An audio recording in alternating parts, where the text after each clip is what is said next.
मित्रांनो, गेले आठवडाभर आपण नवीन पनवेल मधल्या पिल्लई महाविद्यालयात सुरू असलेल्या ॲलिग्रिया या वार्षिक महोत्सवासंदर्भात तुमच्याशी सतत संवाद साधत होतो। आपल्याकडे ज्या गोष्टी आल्या होत्या, ज्या चुकीच्या गोष्टी तिथे घडत होत्या, त्या मी तुमच्या समोर मांडल्या। आता नवीन आर्टिस्ट जे येणार आहेत त्यांची शैली कशी आहे ते सुद्धा मी तुमच्या समोर मांडलं। या संदर्भातलं पत्र आपण खांदेश्वर पोलीस स्टेशनला सुद्धा दिलं होतं, महाविद्यालयाला सुद्धा दिलं होतं।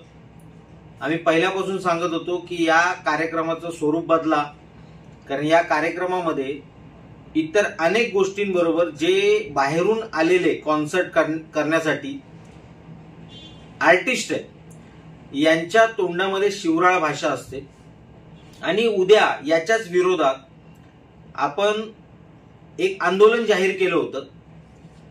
यानंतर खांदेश्वर पोलीस स्टेशनच्या वरिष्ठ पोलीस निरीक्षक स्मिता मॅडम यांनी आम्हाला बोलवलं, मॅनेजमेंटला सुद्धा बोलवलं, आमची समोरासमोर चर्चा घडवून आणली। त्यांच्या उपस्थितीमध्ये आमचे जे आक्षेप होते ते आम्ही त्यांना वरिष्ठ पोलीस निरीक्षकांच्या समोर सांगितले।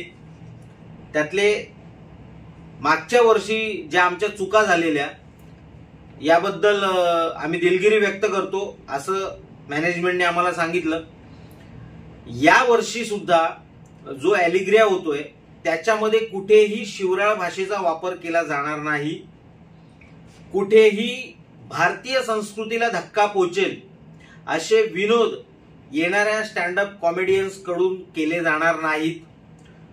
भारतीय संस्कृतीला कुठेही हानी पोहोचेल, तरुण वर्गाला कोणत्याही वाईट सवयी लागतील अशा पद्धतीचे कार्यक्रम आमच्याकडून घेतले जाणार नाहीत, अशा पद्धतीचं आश्वासन त्यांनी आपल्याला दिलं। आपली मागणी होती की हे सर्व आश्वासन आम्हाला लेखी स्वरूपात द्या। खांदेश्वर पोलीस स्टेशनच्या वरिष्ठ पोलीस निरीक्षक स्मिता मॅडम यांनी सुद्धा आधीचे जे अटी आणि शर्ती त्यांना दिल्या होत्या त्याच्यामध्ये बदल करून त्याच्यामध्ये अजून अटी शर्ती वाढवल्या। ज्यावेळी आता हा ॲलिग्रिया होईल त्यावेळी काही गोष्टींचं आपल्याकडून काळजी घेतली जाणार आहे। महाविद्यालयाने तसं मान्य केलेलं आहे। त्यातली पहिली गोष्ट म्हणजे कोणीही शिवराळ भाषेचा वापर करणार नाही, एक। दुसरी गोष्ट म्हणजे तिथे साध्या वेशातले पोलीस त्या कार्यक्रमामध्ये हजर असतील। कार्यक्रमावरती कुठेही भारतीय संस्कृतीला धक्का पोहोचत नाहीये ना याचं निरीक्षण त्या पोलिसांकडून केलं जाणार आहे। संपूर्ण कार्यक्रमाचं लाईव्ह स्ट्रीमिंग आणि व्हिडिओ शूटिंग केलं जाणार आहे। महाराष्ट्र नवनिर्माण सेनेचे आम्ही याच्या आधीच पासेस खरेदी केलेले आहेत आणि खरेदी केलेल्या या पासेसवरती आमचे महाराष्ट्र सैनिक कोणालाही न सांगता तिथे हजर असणार आहेत। त्यांचं या संपूर्ण ॲलिग्रियावरती लक्ष असणार आहे, व्हिडिओ शूटिंग चालणार आहे। कुठेही यांनी शिवराळ भाषेचा वापर केला किंवा भारतीय संस्कृतीला शोभणार नाहीत असे विनोद यांच्याकडून केले गेले तर वरिष्ठ पोलीस निरीक्षकांनी आम्हाला आश्वासन दिलेलं आहे यांच्या विरोधात, महाविद्यालयाच्या त्या टीमच्या विरोधात आणि त्या आर्टिस्टच्या विरोधात सुद्धा गुन्हे दाखल केले जातील। त्यांचं सामान तिथे जप्त केलं जाईल। त्यांना 10 वाजेपर्यंतची परमिशन दिलेली आहे, त्याच्या पुढे 1 मिनिट सुद्धा त्यांना त्यांचा कार्यक्रम करता येणार नाही। या सगळ्या अटी शर्ती आणि सगळ्यात महत्वाचं जे कोणी त्या कार्यक्रमाला येतील त्यांचं अल्कोहोल डिटेक्टरच्या मार्फत त्यांची तपासणी केली जाणार।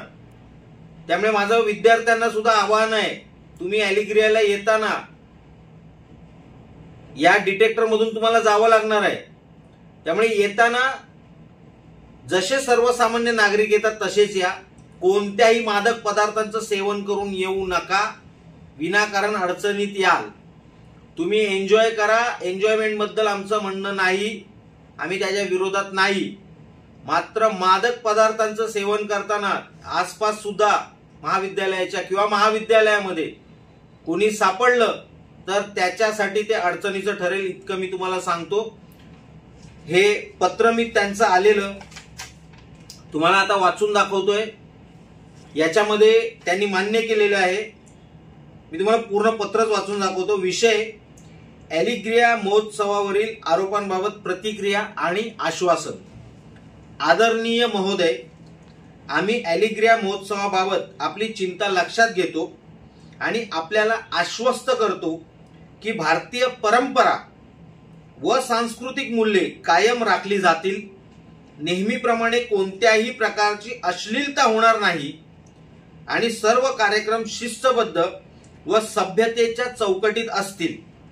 या महोत्सवासाठी कडक सुरक्षा उपाययोजना केल्या जातील, जेणेकरून सर्व उपस्थितांसाठी सुरक्षित व आदरयुक्त वातावरण राखलं जाईल. आपल्या पाठिंबा व मार्गदर्शनाबद्दल आम्ही मनपूर्वक आभारी आहोत. आपला विश्वासू. त्यांचे रजिस्ट्रार सुनील नायर त्यांच्या नावाने पत्र आहे. तर हे पत्र त्यांनी आपल्याला दिलेलं आहे. पोलीस स्टेशन मध्ये सुद्धा त्यांनी तसं पत्र दिलेलं आहे. पोलीस स्टेशन कडून त्यांना अटी शर्तींचं पत्र देण्यात आलेलं आहे. यामुळे त्यांनी भारतीय संस्कृतीचा आम्ही मान राखू असं मान्य केल्यामुळे उद्याचं आंदोलन आपण रद्द करत आहोत. मात्र संपूर्ण 5 दिवसाच्या कार्यक्रमावरती महाराष्ट्र सैनिकांचं लक्ष असणार आहे, पोलिसांचं सुद्धा लक्ष असणार आहे. त्यामुळे कोणतीही अशी गोष्ट तिथे जी भारतीय संस्कृतीला हानिकारक असेल घडली तर आयोजकांविरोधात गुन्हे नोंदवले जातील. याची कृपया नोंद घ्यावी. जय हिंद, जय महाराष्ट्र.